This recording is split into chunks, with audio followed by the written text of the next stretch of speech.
Hey, for those on the that have logged in so far, a reminder: you should have gotten an email from Ring Central about this event, about an extra activity we're going to do this month of sharing, and Lorraine is going to guide us for that. So when we get started in a few minutes, I want to just give you a few minutes. You can see me holding up a sheet of paper.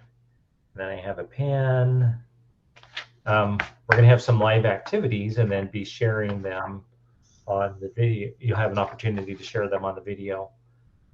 So if you want to take a few minutes and make sure you have a pen, paper, Lorraine's going to have us do some live actual visual thinking activities.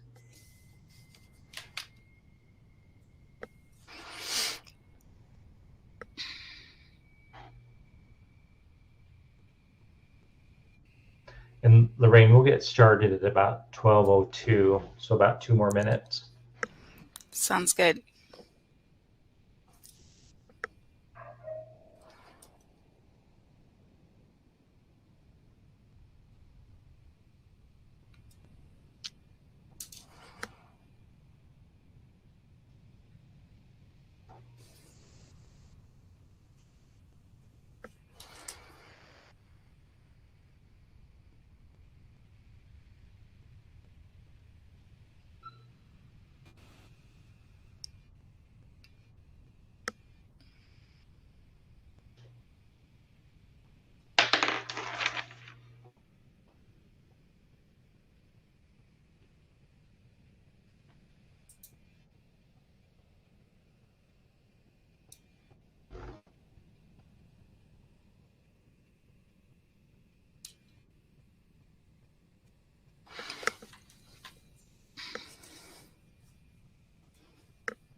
All right. Well, good afternoon, PMI team members. Happy Valentine's Day. This is Brian Russell. I'm your Lunch and Learn coordinator for the Western Idaho chapter. A couple of reminders on the meeting logistics. We will have on, you should see on the right-hand side of your screen, a session area. That's where we'll use the Q&A area within the session. If you need to bring anything up, or if you want to comment on something Lorraine has shared with us today, that's where we'll do it. So under the session tab in the Q&A session, or in the Q&A space, that's what we will use.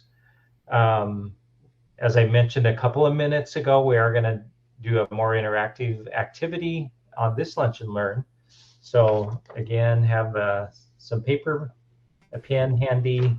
Lorraine's going to be leading us through an activity, and then you'll have an opportunity to share it on video. And to share that on video, on the upper right-hand corner of your screen, you should see a colored box that says that asks about sharing audio and video. When we get ready to share content, you'll click on that, and then George Lewis, who's working on the background here, will admit you in order to share your content that you've created. So keep all that in mind. We'll go till about the 1 o'clock hour. And as usual, after the Lunch and Learn, to those that have registered, we'll send out the materials that Lorraine is going to share with us today, and then again instructions on PDU reporting. So with that, let me welcome Lorraine. Loury, you may remember she presented, I guess about a year ago, wasn't it, Lorraine, on to the chapter? Yep. Lorraine is going to talk about visual thinking in and outside of your project. Lorraine is a consultant in change management, communications, and visual thinking and sketchnoting. she's gonna help us discover the multiple powers of visual thinking, both in and outside your project. Whether you are working with your project team or stakeholders, you can take advantage of visual thinking in multiple ways to make your project understandable, digestible, memorable, and to get people on board. So with that, I'd like to welcome Lorraine to our February Lunch and Learn. Well, thank you so much for having me. So yeah, hi everyone. We are here to talk about visual thinking today. So I'm sure some of you are familiar with it, some are not, and that's totally okay. Today we will focus on how to use it, those powers of visual thinking inside and outside your projects. So without further introduction, let's dive into it. Just a little bit about me. So my name is Lorraine. I'm a French native, if you didn't notice. So change management and communication consultant, but I'm a big addict of visual thinking, and I think I use it pretty much every day. And what I want to share with you today is a few tips to really add that in your daily life of a project manager, because you'll see along the way that it really can be a win-win for everyone. And so, of course, I started my introduction with a little visual. And so I want to take a second to explain to you how it started. I'm a visual person, but you don't have to be to use it. The thing is just, you know, how the population is kind of divided. If I want to make it short into more auditive or visual people, or so you know that the more different tools you use to reach out to people and actually explain things, whether it is audio, video, visual, etc., the more you'll touch them because they're not receptive to all the same things, right? And so visual is one real good way to touch a good chunk of your audience. I need to organize ideas in my daily life, whether it is personal or professional. I like to think things in boxes with titles and colors, and so that's where I started. And then I started using those kind of visual even in the high school index cards, and then in my personal life to make visual notes of different things or lists, and most of all in my job, whether it is communications or change management. It's been really helpful to infuse some visual thinking into different ways of working. So then, of course, it's a lot of practice, whether it is a little bit of lettering and doodling anything I'm living, whether it is a trip or a piece of life or anything. Along the way, I'm building kind of a pictogram library, so it's easier than to kind of visualize things with little images too. And of course, a lot of sketch notes, whether it is talks, conference, meeting, podcast, or anything you can try to like map out. But that's really for the practice part, but you can also, you'll see that you can also test those things into real life of project management. And so the process is really about listening, processing the information, doing kind of a synthesis of it, highlight the major information or the milestones, and then kind of translate and visualize it. And of course, I had to take the time for it and get better equipped and trust myself. And it actually shows every day that it helps better or explain or understand pretty much anything. So it's pretty powerful. This is our journey for the next hour. So a little bit of an icebreaker, because I always like to start any kind of meeting with an icebreaker. Then we'll go through what's your in and out audiences, what I call how I kind of pack them into those two boxes. the power of visual thinking for each of those audience, and then a quick wrap up. And I hope that you'll leave with a series of concrete ways to use the powers of visual thinkings inside and out your projects. Get into practices, the 101, and then live with tangible techniques that you can test right away.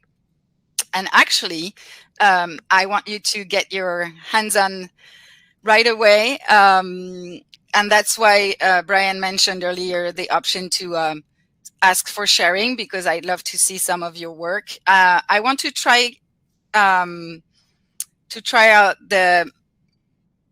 take a piece of paper and kind of introduce yourself in a visual way. Think about the mind mapping way, where you're trying to organize your ideas, and just put a few notes on the paper saying who I am, what I like, what I do, something to introduce yourself. And you'll see that even in that simple exercise of presenting yourself, I say simple because you probably have all the information you want to put in there.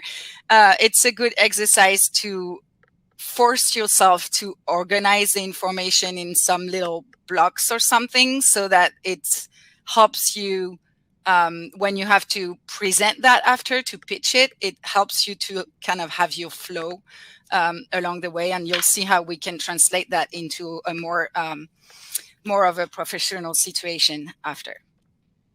So I'll give you a few minutes for that. I'll put a timer so that it's easier. I'll put a 3 minutes timer, and anyone who wants to share after that, I'd love to see your work. And if you have any questions in the meantime, I'm happy to answer in the Q&A part. Yep. So I'll go back into that one that I just presented, but of course I didn't do that in 3 minutes. So the idea here, I'm answering to you, Jill. The answer, the point here is really to let's take the upper part of that presentation I showed you earlier, just about like who I am, what I do, what I like, my passions, even like if you had to pitch yourself in 1 minute and do it with a visual support. Does that make sense? I can keep that one up for you, but it's not to put any pressure, because of course it took me a little bit of time. And it's really about the upper part of it.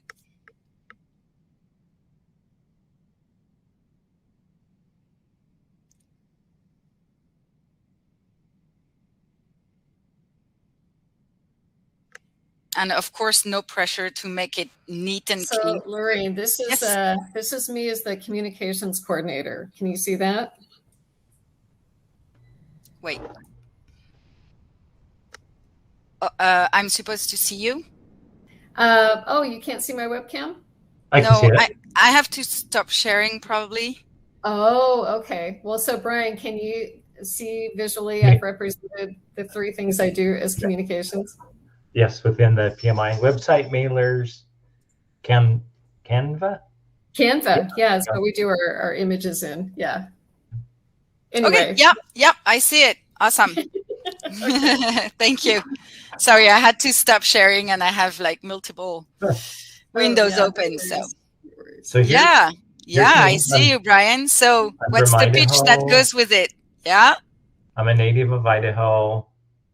Married to my wife, Pam. Have 3 boys. They're all grown up now, so they're taller than what this depicts. I have my PMP. I'm a program manager now. I work at Blue Cross of Idaho. Love to hike, so I love the mountains. And then I have 2 dogs, times 2. Awesome. Of which one of them's a pup. And if you ever get a pup, just be prepared.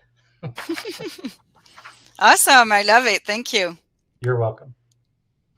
And I like that you took the You took the challenge to oh, here's the timer. You took the challenge to do it without even any words.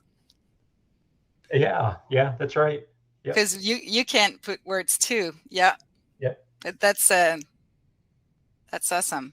So anyone else want to share?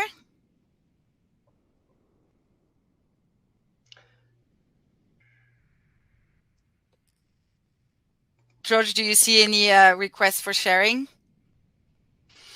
I saw one from David, and I clicked on it to allow him to do it, but it seems to have disappeared. So David, try again. Oops.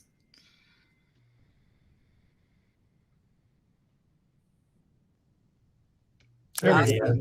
Just took a few minutes. Sorry. Hi, David. Okay. Can you put it even a little closer? Yeah. Your microphone may be muted.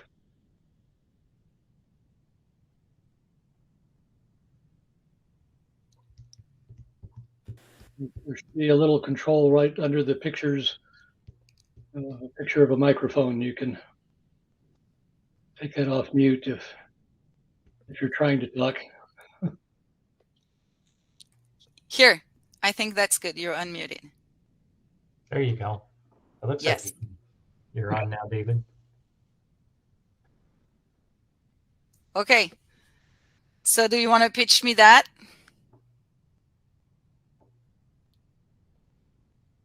No, we can't hear you. No. That's weird. I'll have to guess then. I see the sun, I see the mountains, and some kind of family tree. Is that it? Yeah.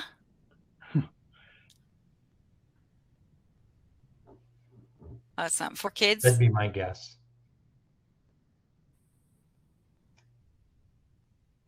Oh, sorry, I can't hear you.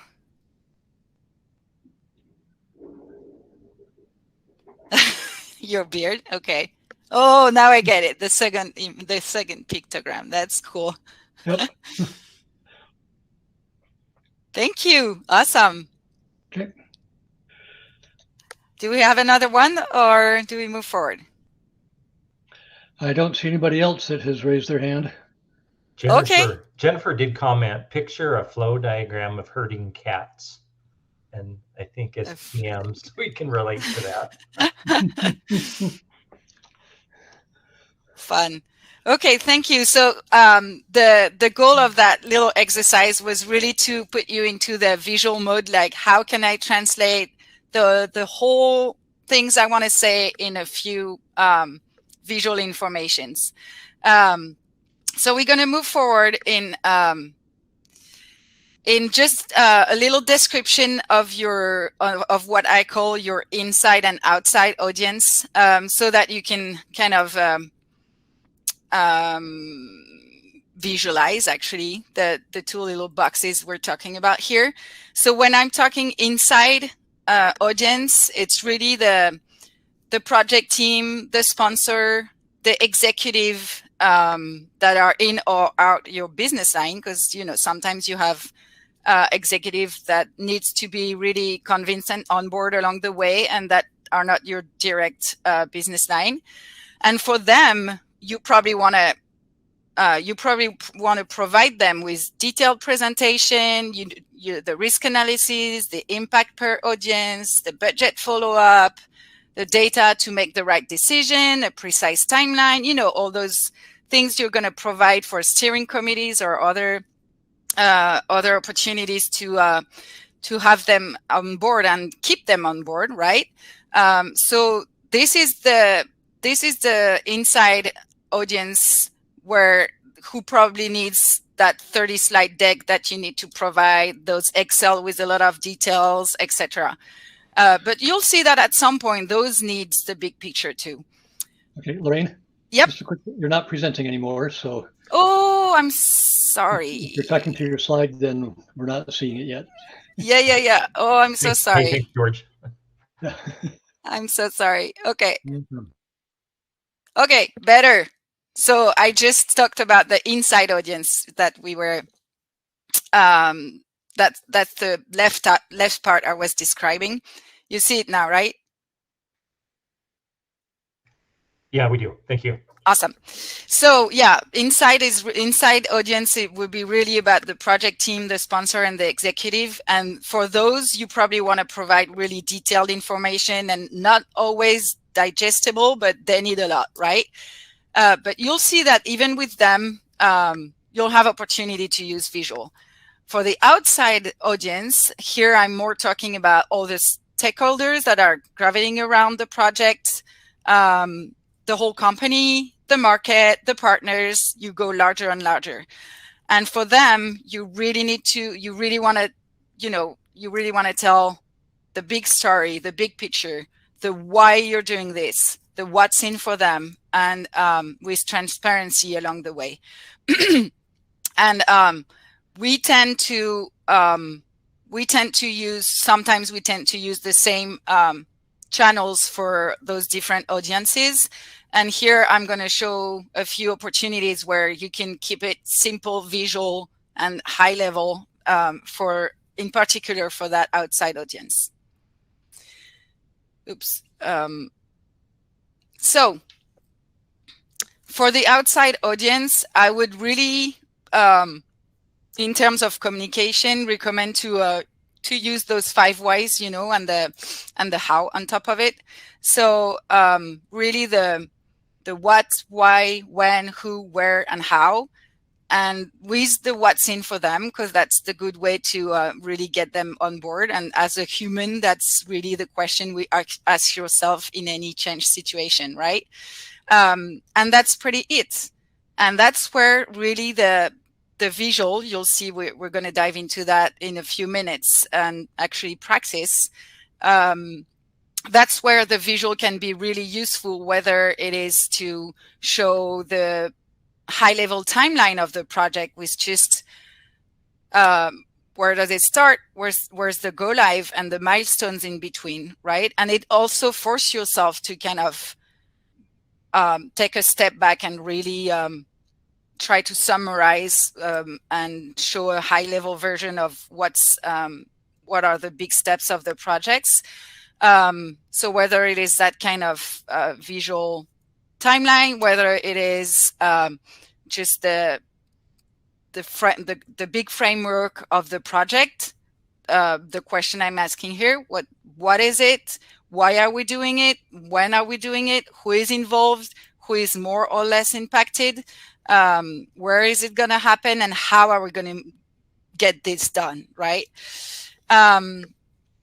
I don't know if there is questions so far, but if not, I want you to dive into that little new exercise. So I'm going to challenge you. I wanted to try, and you'll in a few minutes here, but then I encourage you to go back to that after this presentation or another day, to design a one-pager presenting your project for this outside audience.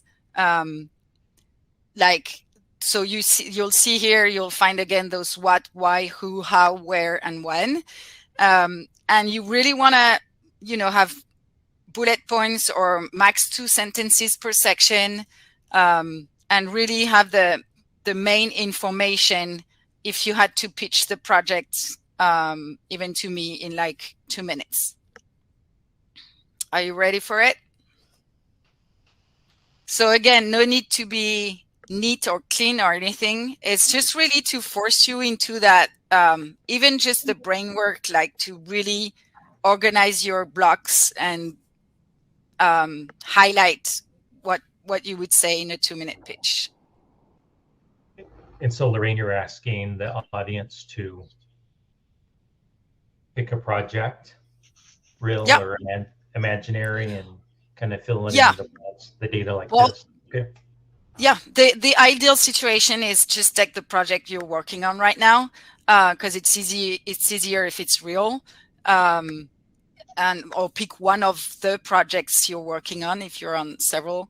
But yeah, really, I would encourage you to do it on a real situation. It's going to be easier. And if you don't have one in mind, then do your next your next holidays or your next traveling or something. Okay. And will we be sharing these on the video as well? If we like? Yeah, in a few minutes. I think I'm pretty good on the timing, so I'll give you like 5 or 6 minutes to work on that one. I'll put the timer. Yeah. Why don't you leave this screen up so that people can refer to it for the next 5 or 6 minutes, and then when we start sharing presentations, you can drop this off so that their screens will be bigger. Yep, sounds good. Okay.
So we have one person already who's ready to share. So keep the requests coming in as you feel like you'd like to be part of that.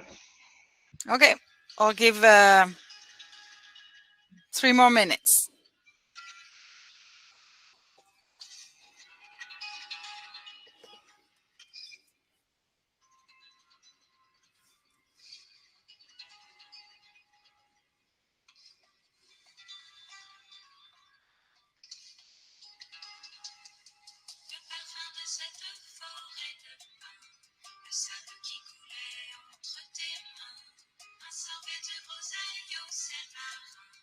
Le lever du soleil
Give 1 minute.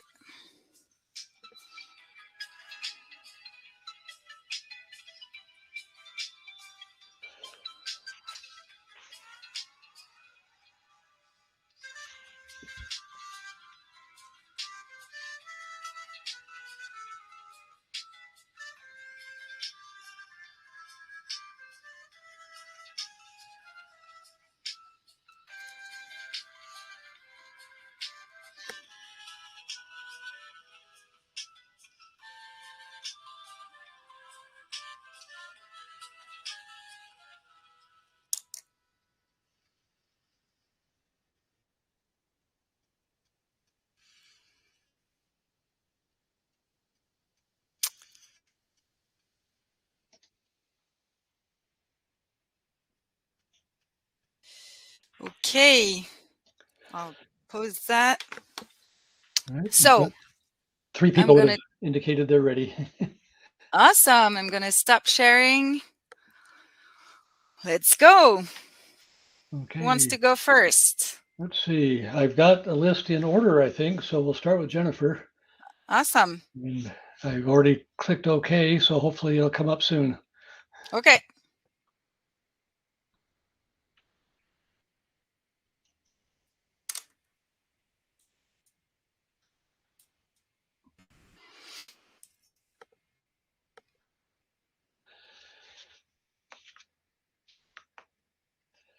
So Jennifer, while we're waiting for you to come on screen, make sure your microphone and video are not muted.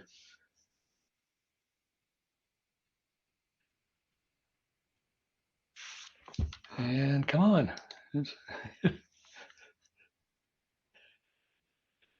We're just waiting for our tool. Oh, she says, yeah, she put on the chat that she doesn't have a paper to share. So maybe you can move to the next one. She was visualizing a total process diagram. Okay. Awesome. Right, thank you. All right, David, you're up.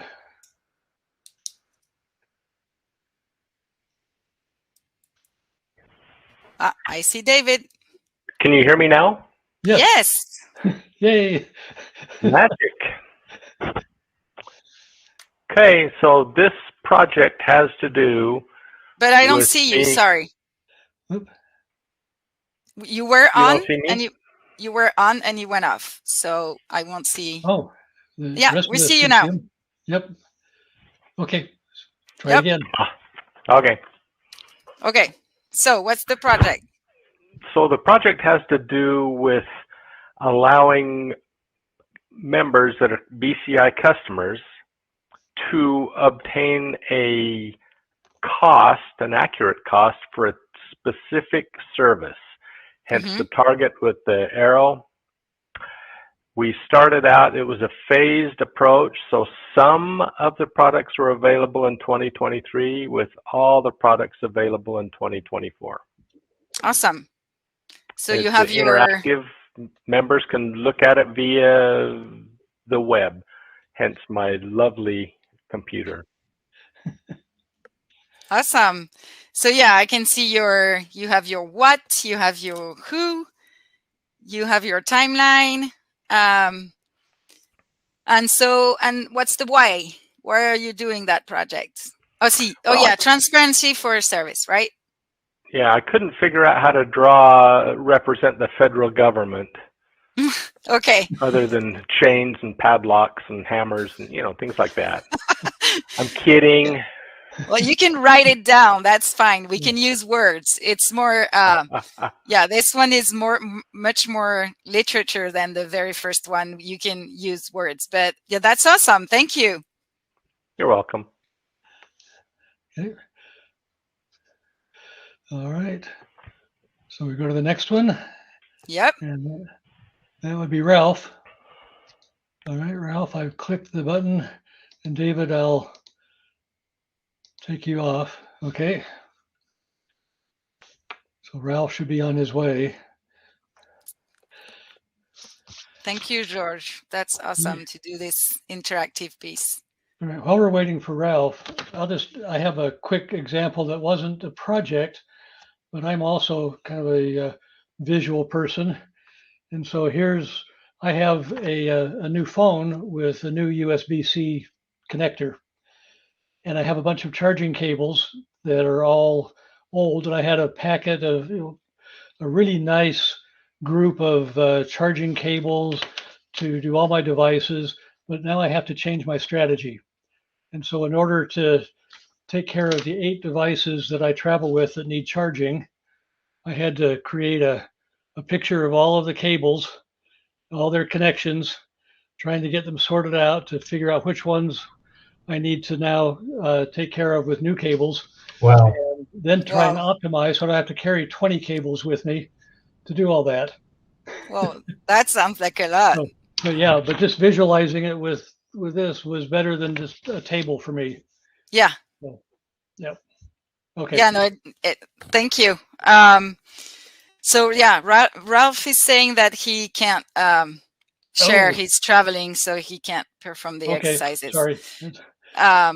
Sorry. Okay, that's totally fine, Ralph. If you have anyone in line, George, or we're done. No, I think that was the group that had requested. Awesome, thank you. So yeah, the goal here was really to have you do that exercise of because it's before being a visual process, it's a mental process, right? So it's how you force yourself to kind of put your ideas in boxes so you're able to go straight to the point and not want to say too much like you would do if you had like if I told you you had a credit of 15 slides to do it, for example. So it's really about how can I pitch it in 1 minute? It's the same exercise, but how can I do the visual that would go with that pitch of 1 minute?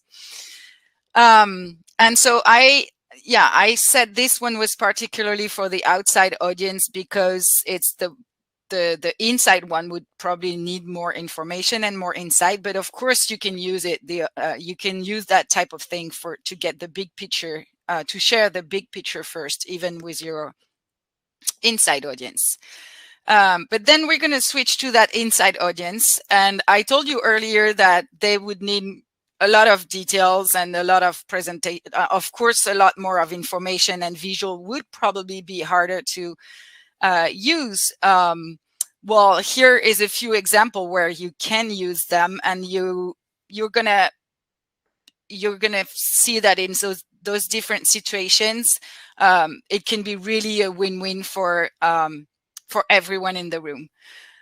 So if we start this one, I'm sure you all know, of course, facilitate team meetings with visual. That sounds pretty much obvious to you probably, but that's what's interesting. That's actually where I started to use visual and push it and used it like deeper and more often after that. So that was the very start of how I used visual into different situations. It was more mostly into change management work at that moment.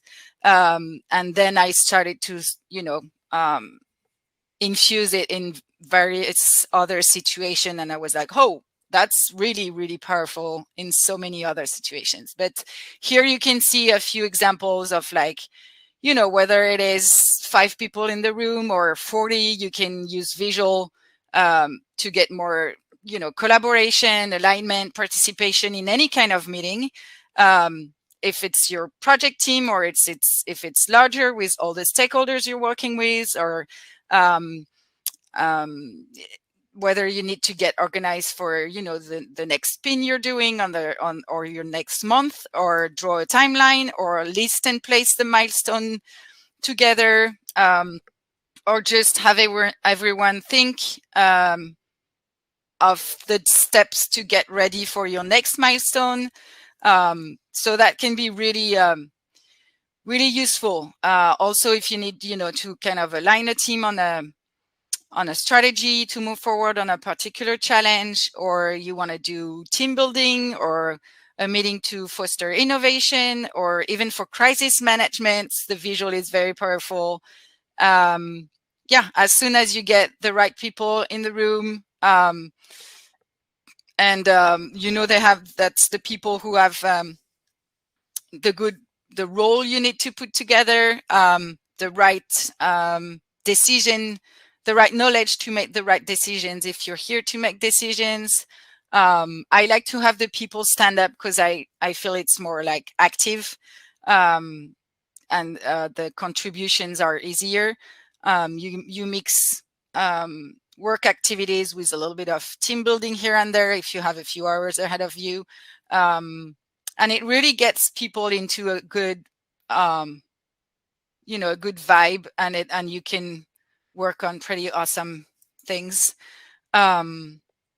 It encourages people to step in, even the less, you know, the more shy or discreet people. It helps you co-design in a limited time frame with efficiency, and to have people think out of the box, and to bring engagement around the room. So it really is bringing a lot of engagement, buying, collaboration, and all of that. And at the end, efficiency to the work you need to get done. So that was the first about, you know, visual facilitation. Another one, and it's kind of the same, but it's a little bit different. So I wanted to stop for a minute on that. Get alignment. I'm sure you've been in so many situations where you have a conversation in some meeting, and then about a particular decision or thing or challenge you need to work on that project. And then on another meeting, I don't know, maybe the steering committee, this topic is going to come up again, and you have different people in the room, and you're going to end up with different, you know, action to take or point of views to deal with or something. But then you hear that you have a one-on-one with your client, and well, that's not a good example because the client might be in the steering committee, but you have a one-on-one with a partner, let's say partner you have in the project, and there is new insight coming in that you need to consider for that decision, etc. Well, sometimes on small or big decision or challenges, just get alignment with all the people in the room might be somewhere might be really more simple. And this one was collaborative, but it can be just kind of a regular meeting, but just with the right people in the room to get alignment with. And this example here was in a merging situation between two companies in France that would be kind of the same that Home Depot, if I would say. So merging, and we were working specifically on customer processes here.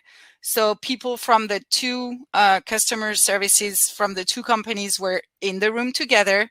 And we spent days, I think it was 3 or 4 days, going through the different processes that that were mapped out before, and printed on huge paper, as you can see here. And we had some all over the room, and the point was really to for each of the people in the room, whether they were from one company or the other, to go through the process. So there was the process of the buying company, but the idea was really to kind of identify all the gaps or all the differences. We're not doing this that way. We're not doing that this way, and discuss every what I could call pain points, but they were not all pain points, but go through every single gap and find a solution for that. And that was so powerful. So you have to consider that the situation was a little bit, you know, it can be a little bit complicated in a merging situation, but and the 3 days of process can be a little overwhelming. But these 3 days had a huge impact even on the merging itself, like overall, like the way people were feeling about it, the collaboration the people were willing to bring into that merge. And it was really interesting how it had even side effects, positive side effects that we didn't anticipate. And so this kind of work on alignment can be on pretty much anything, a vision, a timeline, a process, role and responsibilities, or any collaborative decision. That's really a win-win, and the situation where the visual is really going to help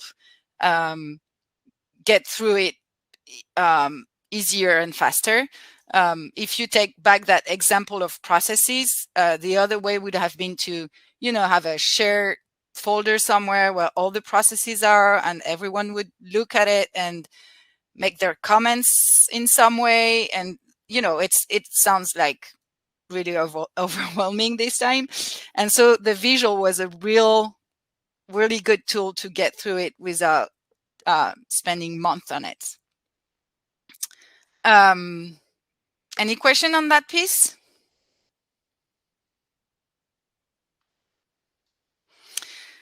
Next one, and you'll see here my little quick rough drafts on different topics, and I did that on purpose because there is, again, the idea is that you get out of this room with tips to start tomorrow, and not with no pressure at all on the how neat or clean it would be. It's really about visualize what we're talking about. And here I call it reformulate a client brief, because I really I started to use that because I was using visual in more and more situations, and I realized how powerful it was. So if you can visualize yourself in a first meeting with a client, trying to understand his need when sometimes they don't even really know themselves, right? Or they struggle to express it, or organize their idea. And after that meeting, you're trying to type the minutes, except there are so many blurry spaces you don't really know how to handle that you're going to send an email with your question. A few days before you get an answer, you try to set up a call because you can't get all your answers. You take a week to find the 30-minute slot to talk to chat together. You get that call and most of your answer, and you send the minutes, and then you have comments and the minutes. I'm going to stop there, but you see what I mean, right? Here, you really have an opportunity to save your time and your client time, taking visual notes during the meeting. It's like you can list ahead of time what you need to know to frame the need, and I'm sure you have this list somewhere, right? Like initial brief is really kind of the question we said before, the what, the how, the who, the where, the why, and you're going to kind of frame that. So you have your list, and you can even prepare your visual layout. You listen. You kind of digest the information you get. You ask questions whenever you don't understand something. You fill the blanks with your answers, and you visually wrap up kind of live what you're listening from your client. And at the end of the meeting, before that person leaves, you take 5 minutes, you turn your visual around, you take 5 minutes to reformulate with them, block by block. Like, are we okay that the stakeholders are this and this person? Are we okay that your timeline needs to be between this and that, and you have this, I don't know, maybe overlap with that other project? That means that you really need to be done on that part by that date. And you have your who would be those people, and then you're going to reformulate all of what you've heard and fine tune with that with your client, that you're aligned on that. And that way you're going to leave the meeting with clear on that whole initial brief, and you know where you're heading. Does that make sense?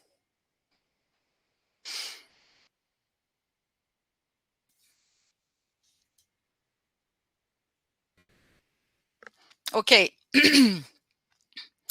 And the other one, just 1 minute on the right one, it was a project, a process that was pretty much set up already. And we, as communication, it's a nonprofit I'm working with. In communication, we needed to kind of plug the communications along the way. Like for that step, we would need to reach out to that audience first, get them informed, get them involved, and then reach out to that audience.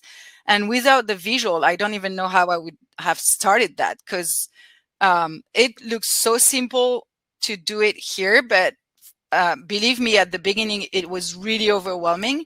And as soon as I was able to build that timeline, June to December, here are our steps for the process and who is involved. Now, how can I align the comms steps with that? It made it really easier. Well, you know that one, it was the PMI, the PDD last year. The next situation, the next use case where I would encourage you to use visual, it's before you dive into any type of deck. I'm sure as PMs you have to do presentation, a lot of presentations, PowerPoint, Google Slide, whatever you want. Because you need to tell your story of your project here and there, come with for a decision, come for information, come for engagement from people. And I'm sure there is adjustment you need to do depending on who your audience is, right? You come to the steering committee with different information that you come to your client's team, for example.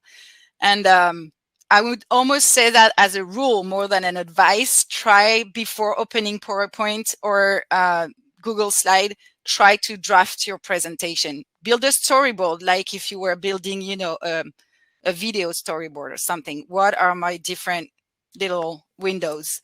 So that here you can see it's for a timeline, but I did it for so many decks, and it really helps not only you to know exactly where you want to start, where you want to land, what you want to get away with, but it also helps with your client, because I'm sure you've been in a situation where you come to the meeting with your whoever is asking for that presentation, and you have a rough draft, right? You're not done because you're waiting for so much input from so many people, and so you present your rough draft, and you'll end that hour meeting. You are at slide 3 because you stopped at some wording pieces or like very precise elements on slide 2 or slide 3 that were not working, and you didn't even validate the big picture, right?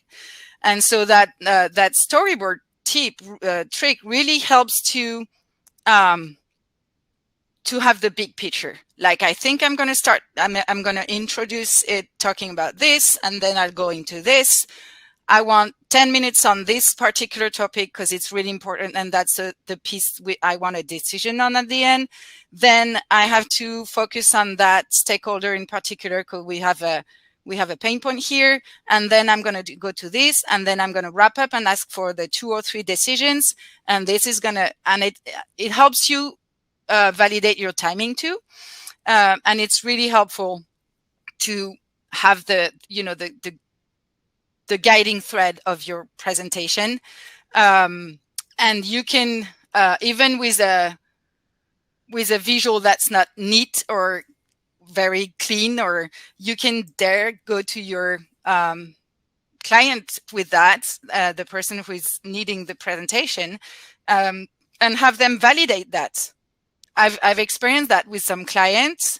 The first time they're a little bit like, they're not used to it. So they're like, what is this? I'm like, I prefer us to validate that guiding thread together. So then you don't hear from me and I come back with a final deck, like, I don't know, like 5 days before, instead of having you along the way checking on me to know where I'm at, or even worse, sharing the Google Slide presentation and doing comments all along the way, right? So again, a really good tool, and really a win-win for everyone. This is helpful, Lorraine. I like it. Thank you. Mm-hmm. The last one I mentioned it a little bit earlier already. Whether it is in a collaborative meeting, like the upper part, where you want to build a timeline with your project team or with the team you have in the room, or whether it is for an outside audience to have the big picture or what the timeline would be for a project, that is a very good way to show the milestone of project, even more when they're big and long. People really need to see milestones and shorter deadline than just the go live at the end.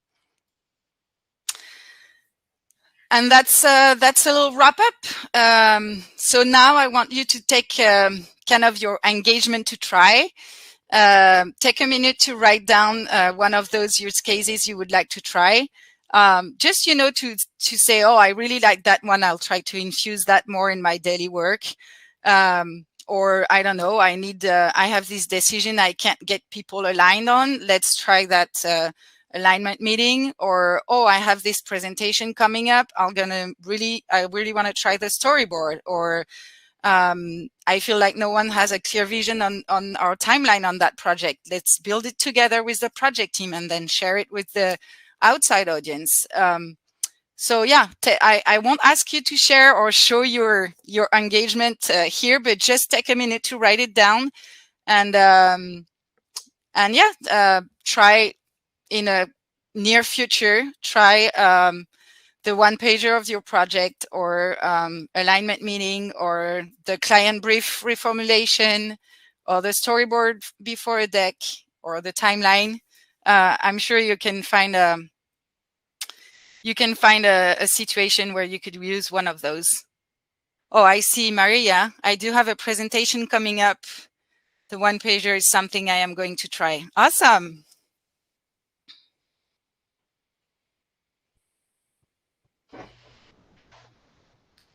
So I'll give you just 1 minute for that, to be sure that you're willing to write down something, because I know it's hard to get things. You know, you're gonna hang up. You're gonna finish that meeting and get to the other one and just switch to something else, and that's actual real life. So if you can take a minute to ask yourself what you would like to try in the near future, that's a good thing. Hey, Lorraine, this is Cheryl. I just wanted to share, so our chapter put together a kind of visual timeline a few years back to try to explain our election process. And I was wondering if I might share and show that to everybody, how we managed to do that. So let me see. Yeah. Should I stop sharing? I think I can share. There we go. Is that sharing now? Oh, here you go. Oh, yeah. Typically, yes. Yes, I love it. So yeah, so we tried to show kind of the dates and then the different positions that are involved and which positions transition out, because as we do our elections, half of the board changes out every year. And then we also have an executive track, right? The president-elect, president, past president, and we tried to depict kind of how you roll forward in that. So if you become president-elect the first year, then you're president second year, past president third, and so on. And then at the very bottom, it was really just, to your point, that overall timeline about how long it takes for our elections and what are the milestones that are happening in each month. I love it. Yeah. I love it. And that's even more, of course, I didn't go through all the situation where you could use it, but like complex process. And I think nominations, or, you know, that's one of those where you have in and outs, you know, you have things that are intricating with others, and visualizing a process can really be a good thing. And to your point, Cheryl, when I see your screen, it makes me think I'm talking about drawing from the very beginning, but of course, computers then can do miracles, or Canvas or whatever. So well, I have to say, I couldn't draw for beans. I couldn't draw a straight line to save my soul. So thank goodness for PowerPoint and Google Slides. Yeah, right. Sure. Okay, and I see Barbara saying too that the one pager is definitely a good one to try. Awesome. I'm just a little bit over time, so we're gonna definitely wrap up. I want you to remember what's in for your in and your outside audiences, and take a step back, adapt, and really use the power of visual. There is many situations, way more than what I went through today, but if you think visual, you're going to find opportunities every day. So you can do this. And if you want to put a little hashtag in the chat to say how you felt about that session, I would love it. Thank you. Okay. Thank you, Lorraine. Good stuff. Oh, and your contact information. So thanks for sharing that as well. Yeah, if you have any questions or need support, I'm all ears. And thanks again for presenting today and working with the chapter on making a presentation. So we do appreciate it. And thank with that, you for having me. Oh, you're welcome. You're super welcome. With that, we'll wrap up the hour, and thanks all for the participation. Have a good rest of your day. Thank you.